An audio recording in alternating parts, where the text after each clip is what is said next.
Good morning students हम पढ़ रहे हैं geography class 7 lesson number 5। Lesson का नाम है मॉइस्चर इन द एयर और इस लेसन की ऑलरेडी एक क्लास हो चुकी है। तो आज हमारा है डे 2। तो आज हम शुरू करने वाले हैं पेज नंबर 127 पे आपको हेडिंग मिलेगी द इवापोरेशन। तो यहाँ से शुरू करेंगे।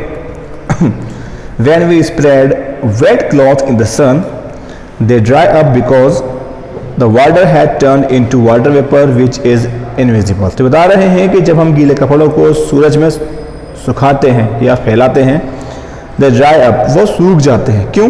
Because the water had turn into water vapour which is invisible, क्योंकि उनमें मौजूद जो पानी है वो वाटर वेपर की फॉर्म मतलब में वाटर वेपर में बदल जाता है, जिसकी वजह से वो कपड़े सूख जाते हैं। और ये वाटर वेपर जो है ये इनविजिबल है, यानी हमें दिखाई नहीं देता। The process by which water changes into water vapor and enters the atmosphere is called evaporation। और ये जो प्रोसेस है इसमें पानी जो है वो बदल जाता है वाटर वेपर में, यानी कि वाष्प में, भाप में, और एटमॉस्फेयर में मिल जाता है। ये प्रोसेस कहलाता है इवापोरेशन। ये आप पहले भी पढ़ चुके हैं। There is no denying the fact that evaporation takes place at all times and at all temperatures, but the rate of evaporation depends on a number of factors such as temperature, degree of dryness of the air and movement of the air। तो ये बता रहे हैं कि इस fact को कोई deny नहीं कर सकता कि जो इवापोरेशन है वो हर वक्त चलता रहता है, होता रहता है, एंड एट ऑल टेम्परेचर्स, और सभी तरह के टेम्परेचर में। बट यहाँ पे कुछ फैक्टर्स हैं जो इसकी रेट ऑफ इवापोरेशन को बदलते रहते हैं, या फिर हम कहें कि बदलते हैं, जैसे कि temperature, degree of dryness of the air and movement of the air. तो ये तीन फैक्टर्स हैं जो कि इवापोरेशन रेट को इफेक्ट करते हैं। Evaporation is caused by temperature और heat. Hot air can evaporate more water than the cold air. तो बता रहे हैं कि evaporation is caused by temperature और हीट। इवापोरेशन जो है वो होता है टेम्परेचर या फिर हम कहें हीट की वजह से, गर्माहट की वजह से, गर्मी की वजह से। Hot air can evaporate more water. गर्म हवा जो है वो ठंडी हवा के मुकाबले ज़्यादा इवापोरेट करती है। Dry air has greater capacity to absorb water vapour than moist air. और जो ड्राई एयर है, जो सूखी हुई हवा है, शुष्क वायु जो है, उसमें वाटर वेपर को एब्जॉर्ब करने की जो कैपेसिटी है वो ज़्यादा होती है अगर हम उसे कंपेयर करें मॉइस्ट एयर से। Again, the rate of evaporation is more when strong winds blow. The rate of evaporation is more when strong winds blow, यानी कि जब ज़्यादा तेज़ हवाएं चलती हैं तब भी evaporation rate जो है वो ज़्यादा होती है। On a calm day it is the lowest। और जबकि अगर हम किसी ऐसे दिन की बात करें जब टेम्परेचर नॉर्मल है, हवाएं भी ज़्यादा नहीं चल रही हैं, तो evaporation जो है वो लोवेस्ट लेवल पे रहता है, मतलब बहुत कम होता है। The word humidity refers to the dampness or moisture in the air। यहाँ पे जो वर्ड आया है humidity, इसको हम आम भाषा में कहते हैं उमस। ये बता रहा है नमी और moisture in the air, भाई एयर में जो भी नमी मौजूद है उसके बारे में। The amount of water vapor present in the air at a given time and at a given temperature is called the humidity। Humidity changes from place to place and from day to day because it is closely related to the temperature। तो बता रहे हैं कि humidity जो है ये सभी जगह पर एक जैसी नहीं होती, अलग अलग जगहों पर ये अलग अलग होती है, रोज़ाना एक जैसी नहीं रहती, रोज़ाना बदलती है। From day to day because it is closely related to the temperature, क्योंकि ये टेम्परेचर से बहुत ज़्यादा क्लोजली रिलेट करती है। The increase in the temperature increase the capacity of the air to hold water vapour, while the decrease in the temperature decreases the capacity to hold the water vapour. तो बता रहे हैं कि जैसे जैसे temperature increase होगा, ज़्यादा होगा, बढ़ेगा, गर्मी बढ़ेगी, तो द कैपेसिटी ऑफ एयर, हवा की जो कैपेसिटी है पानी को होल्ड करने की, वाटर वेपर को होल्ड करने की, वो बढ़ती जाएगी। जबकि जैसे जैसे टेम्परेचर कम होगा वैसे वैसे जो एयर की कैपेसिटी है पानी को या वाटर वेपर को होल्ड करने की वो कम होती चली जाएगी। We feel uncomfortable when humidity and temperature are high during the rainy days of the summer. जहाँ पर हम ये चीज़ फील करते हैं कि जब गर्मी के मौसम में जब बारिश होती है उस वक्त ये होता है कि जो ह्यूमिडिटी है वो काफ़ी बढ़ जाती है। और ऐसा क्यों होता है? क्योंकि we feel uncomfortable when humidity and temperature are high, क्योंकि उस वक्त टेम्परेचर भी ज़्यादा हाई रहता है और उनकी बारिश हुई भी होती है, जिसकी वजह से भी हमारे शरीर से, हमारी बॉडी से जो पसीना निकलता है वह इवोपरेट नहीं हो पाता और हमारी बॉडी के ऊपर ही वो बना रहता है, जिसकी वजह से हम अनकंफर्टेबल फील करते हैं। As the temperature is high we perspire but the sweat does not evaporate quickly as the air is moist and humid. जो मैंने आपको अभी बताया कि as the temperature is high, क्योंकि तापमान बहुत ज़्यादा होता है, इसकी वजह से वी परस्पायर यानी हमारी बॉडी से पसीना निकलता है, but the sweat does not evaporate quickly, लेकिन हमारी बॉडी पे जो पसीना है वो इवोपरेट नहीं हो पाता। क्यों नहीं हो पाता? बिकॉज जो एयर है वो ऑलरेडी काफ़ी मॉइस्ट है, ह्यूमिड है, इसकी वजह से वो हमारी बॉडी पे जो पसीना है वो इवोपरेट नहीं हो पाता और हम काफ़ी अनकंफर्टेबल फील करते हैं। As such we feel hot and sticky. ऐसी कंडीशन में हम बहुत चिपचिपा या कहें कि गर्मी महसूस करते हैं। We feel comfortable only when we sit under a fan because it helps in rapid evaporation of sweat. हमें तभी सब्र आता है, तभी हम कंफर्टेबल फील करते हैं जब हम किसी पंखे के नीचे बैठें, क्योंकि वो हमारे पसीने का जो इवोपरेशन है उसकी रेट को काफ़ी बढ़ा देता है। आगे है condensation. Air can not hold N indefinite amount of water vapour. Air जो है वो ऐसा नहीं है कि कितने भी ज़्यादा अमाउंट ऑफ वाटर वेपर को अपने अंदर होल्ड करके रख सके, इसकी भी एक लिमिट होती है। At a given temperature there is a certain limit to the quantity of water vapour that can be held by the air. तो जो टेम्परेचर है उसके अकॉर्डिंग एयर की जो कैपेसिटी है वाटर वेपर को होल्ड करने की वो अलग अलग हो सकती है या कहें कि होती है। The air is said to be saturated when it contains the maximum vapour that it is capable of retaining at a given temperature. तो बता रहे हैं कि the air is said to be saturated, यानी कि हवा को उस वक्त सैचुरेटेड एयर कहा जाता है जब वो अपने वाटर वेपर वो वाटर वेपर को कंटेन करने की या कहें रिटेन करने की जो उसकी कैपेसिटी है वो अपने जब हाईएस्ट लेवल पे होती है तो वो एयर कहलाती है saturated air. The air is said to be unsaturated, और वो एयर अनसैचुरेटेड एयर कहलाती है when it holds less amount of water vapour than it can retain. जब उसके अंदर जब वो जिसकी उसकी कैपेबिलिटी है उससे कम अमाउंट ऑफ वाटर वेपर को वो अपने अंदर होल्ड कर रखी होती है, तब वो एयर कहलाती है unsaturated air. Cooling makes unsaturated air saturated, while heating makes saturated air unsaturated। तो बता रहे हैं कि कूलिंग जो है ये अनसैचुरेटेड एयर को सैचुरेट करती है, जबकि जो हीटिंग है उसकी वजह से बिल्कुल उसका अपोजिट होता है। सैचुरेटेड एयर जो है वो बदल जाती है अनसैचुरेटेड एयर में। The temperature at which the air is fully saturated is known as the dew point, यानी कि वो टेम्परेचर जब एयर फुली सैचुरेटेड होती है वो पॉइंट कहलाता है due point. When the temperature of the saturated air reaches below the dew point, it cannot hold any more water vapor। बता रहे हैं कि जब टेम्परेचर जो है when the temperature of the saturated air reaches below the dew point, saturated air का temperature जब due point से नीचे चला जाता है तब it can not hold any more water vapour, तो ये और ज़्यादा वाटर वेपर को होल्ड नहीं कर पाती। Then the water vapour begins to change into droplets of water, और जो वाटर वेपर है वो पानी की बहुत छोटी छोटी बूंदों के अंदर बदलने लगता है। If the temperature still goes lower the water vapour changes into snow. If the temperature still goes lower जी, और अगर टेम्परेचर जो है वो लगातार और नीचे चलता चला जाए the water vapour changes into snow, तो वो जो वाटर वेपर है वो बदलने लगता है स्नो में, बर्फ में। The changes of water vapour into droplets of water और स्नो इज कॉल्ड कंडेंसेशन। तो बता रहे हैं the changes of water vapour into droplets of water और स्नो, यानी कि वाटर वेपर का बदलना इनटू ड्रॉपलेट्स ऑफ वाटर, पानी की बूंदों में या फिर बर्फ की फॉर्म में, ये कहलाता है condensation.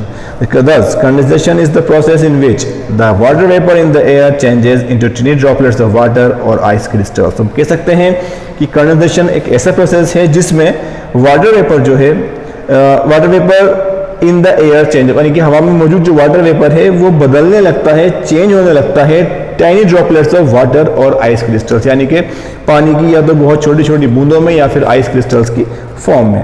Condensation takes place more quickly at the higher latitudes than at the lower latitudes, यानी कि कंडेंसेशन जो है वो हायर लेटिट्यूडनल एरियाज में ज़्यादा जल्दी होता है अगर हम उसे कंपेयर करें लोअर लेटिट्यूड्स वाले एरियाज से, क्योंकि हायर लेटिट्यूड्स में टेम्परेचर भी काफ़ी कम रहता है इस वजह से। नेक्स्ट है आपके टाइप्स ऑफ कंडेंसेशन। यहाँ पर आपको टोटल 4 टाइप्स दे रखे हैं, clouds, fog, dew and frost. तो हम पहले पढ़ेंगे क्लाउड्स के बारे में। As moist air moves upward it cools down. जब मॉइस्ट एयर ऊपर की तरफ जाती है तो वो ठंडी होने लगती है। When the temperature of the air reaches the dew point the water vapour condenses in the form of small droplets of water और आइस क्रिस्टल्स। और when the temperature of the air reaches the dew point, और जब air का temperature point जो है वो due point से नीचे आ जाता है, रीचेज द ड्यू पॉइंट, जब वो ड्यू पॉइंट पर पहुंच जाता है, the water vapour condenses in the form of small droplets of water और आइस क्रिस्टल्स। और तो उस कंडीशन में होता यह है कि जो वाटर वेपर है वो धीरे धीरे बदलने लगता है स्मॉल ड्रॉप्स ऑफ वाटर, पानी की बहुत छोटी छोटी बूंदों में, या फिर हम और आइस क्रिस्टल्स में।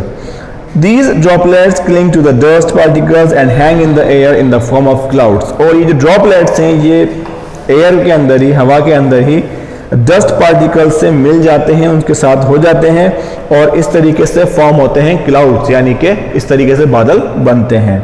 दे move hither and thither along the wind in the sky. और फिर ये बादल बनने के बाद हवा के साथ इधर से उधर लगातार मूव करते रहते हैं। जैसा कि आपने भी कई बार देखा होगा, बादल एक जगह से दूसरी जगह पर आते जाते रहते हैं। Clouds are of great variety depending on their height. और क्लाउड जो है ये इनकी अलग अलग वेराइटी है और ये डिपेंड करती है हाइट के ऊपर कि जो वो बादल हैं वो किस हाइट के ऊपर फॉर्म हुए हैं, बने हैं। नेक्स्ट है आपके fog. Fog is formed in the same way as clouds, with the only difference that fog is formed near the surface of the earth or water bodies। तो बता रहे हैं कि फॉर्म बनने का जो तरीका है वो भी सेम ऐसा ही है, बस एक चीज़ का जो डिफरेंस है वो ये है कि फॉग बनता है अर्थ सरफेस के करीब या हम कहें वाटर बॉडीज के आसपास में। It is formed when the moist air cools down below it's due point in the lower layers of the atmosphere. ये बनता है जब मॉइस्ट एयर ठंडी होने लगती है और जब उसका टेम्परेचर ड्यू पॉइंट से नीचे आ जाता है, और ये तब जाके ये फॉग बनना शुरू होते हैं। कहाँ पर? एटमॉस्फेयर की लोअर लेयर्स में, यानी कि एटमॉस्फेयर की निचली सतह में, निचली परतों में। Fog is form over the water when A cold current meets A hot current. इसके अलावा फॉग जो है वो बनता है जब हॉट करंट और कोल्ड वाटर करंट आपस में एक दूसरे से मिलते हैं, उस वक्त भी फॉग बनता है। नेक्स्ट है आपके point number 3, due. At night everything radiates heat which it had absorb during the day. रात के वक्त जितनी भी चीज़ें हैं वो सभी चीज़ें अपने अंदर से हीट को रेडिएट करती हैं, निकालती हैं।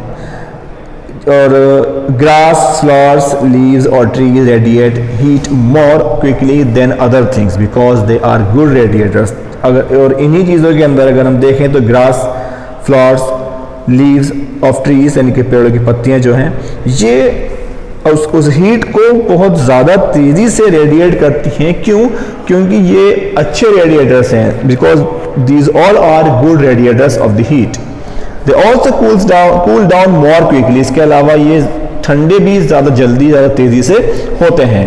When warm and moist air comes into contact with them its moisture condenses into small droplets of water on the grass and other things। बता रहे हैं कि जब वार्म एंड मॉइस्ट एयर इनकी कांटेक्ट में आती है, its moisture condenses into small droplets of water। तो इनमें जो स्मॉल ड्रॉपलेट्स ऑफ वाटर हैं वो धीरे धीरे मतलब बनने लगती हैं, और घास की जो छोटी छोटी जो आपने देखे होंगे घास जो होती है उनके ऊपर इस तरीके की बूंदें खास करके सुबह के वक्त आपको देखने को मिलती हैं। These droplets are known as dew। ये ड्रॉपलेट्स कहलाती है due. This occurs only on calm, cold and clear nights। और ये होता है सिर्फ जब मौसम या हम कहें कि जब रातें हैं काम हो, ठंडी हो और क्लियर हो, उन रातों में ये ड्यू हमें देखने को मिलता है। आगे है number 4, frost. If the dew drops get frozen due to fall in the temperature it is called the frost. बता रहे हैं कि जब ड्यू ड्रॉप जो हैं वो टेम्परेचर कम होने की वजह से बर्फ के अंदर जमने लग जाए तब वो कहलाते हैं Frost. It happens when the dew point is below the freezing point. और ये जब होता है जब ड्यू पॉइंट जो है फ्रीजिंग पॉइंट से भी कम, या हम कहेंगे फ्रीजिंग पॉइंट से भी नीचे होता है।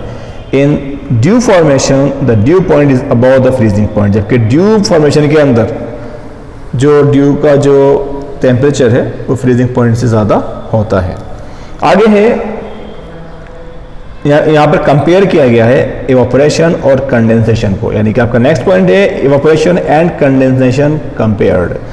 दे both can be compared as under. यहाँ पे टोटल 4 पॉइंट्स दिए हैं। तो फर्स्ट पॉइंट है, काफी सिंपल से लैंग्वेज में है, सुनिएगा।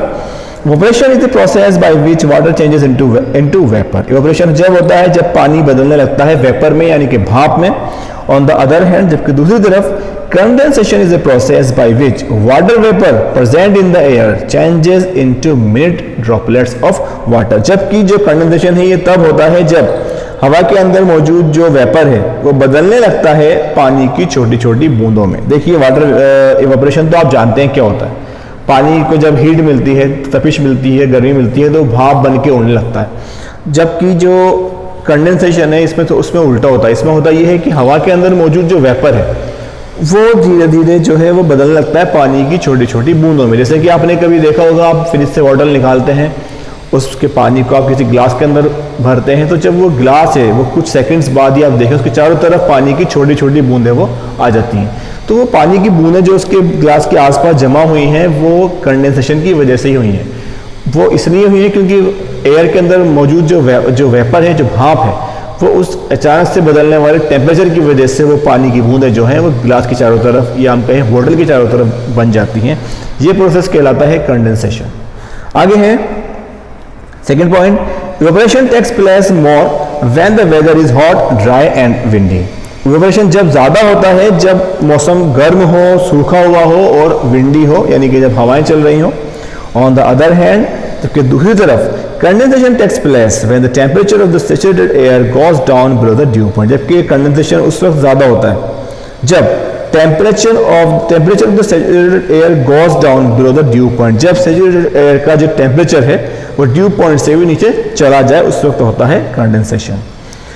नेक्स्ट पॉइंट है आपके point number 3, evaporation takes place more quickly in the lower latitude. Evaporation जो है वो लोअर लैटिट्यूडनल एरियाज में ज़्यादा तेज़ी से होता है। ऑन द अदर हैंड, जबकि दूसरी तरफ condensation takes place more quickly at higher latitudes than at the lower latitude. जबकि जो कंडेंसेशन है ये प्रोसेस हायर लैटिट्यूडनल एरियाज में ज़्यादा तेज़ी से होता है अगर हम इसे कंपेयर करें लोअर लैटिट्यूडनल एरियाज से।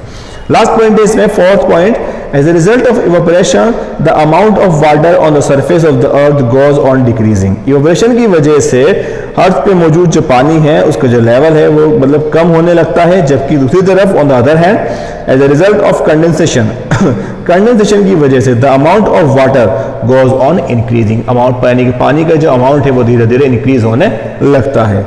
आगे है आपके next point, precipitation. It is the process by which condensed water vapor falls on the earth in the form of rain, snowfall, hail, etc. यानी कि प्रेसिपिटेशन वो प्रोसेस है जिसमें कंडेंस्ड वाटर जो है, कंडेंस्ड वाटर वेपर जो है वो ज़मीन के ऊपर बारिश के रूप में या स्नोफॉल के रूप में या हेलस्टोन जो होते हैं उनके रूप में ज़मीन के ऊपर बरसने लगता है, गिरने लगता है। ये प्रोसेस कहलाता है precipitation. Different types of precipitation, यहाँ पे टोटल 3 टाइप्स दे रखे हैं। पहला टाइप है रेन, सेकेंड टाइप है आपकी स्नोफॉल और जो थर्ड टाइप है वो है हेल। तो पढ़ते हैं इसके बारे में। रेन हम सभी जानते हैं, बारिश, बरसात। Rain is the most important form of precipitation.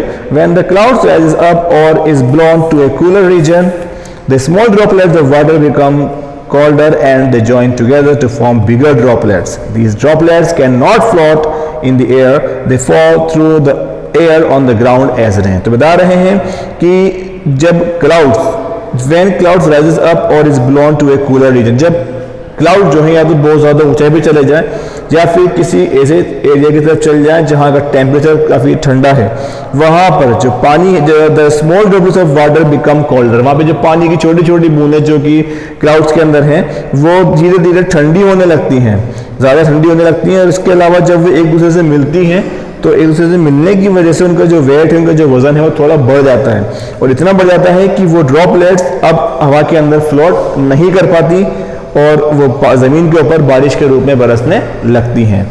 3 conditions are necessary for the formation of rain drops. Rain drops बनने के लिए 3 कंडीशंस का होना बहुत ज़रूरी है। पहला, देयर शुड बी इवेपोरेशन, मतलब वहाँ पर इवेपोरेशन हो। दूसरा, देयर शुड बी कंडेंसेशन, वहाँ पर कंडेंसेशन भी होना चाहिए बादलों में। And there should be dust particles in the air, और एयर के अंदर डस्ट पार्टिकल्स का होना भी ज़रूरी है। An instrument known as rain gauge is used to measure the amount of rainfall. एक इंस्ट्रूमेंट जिसका नाम है रेन गेज, ये इस्तेमाल किया जाता है बारिश कितनी हुई इसको मेजर करने के लिए। नेक्स्ट है पॉइंट नंबर 2, द स्नोफॉल।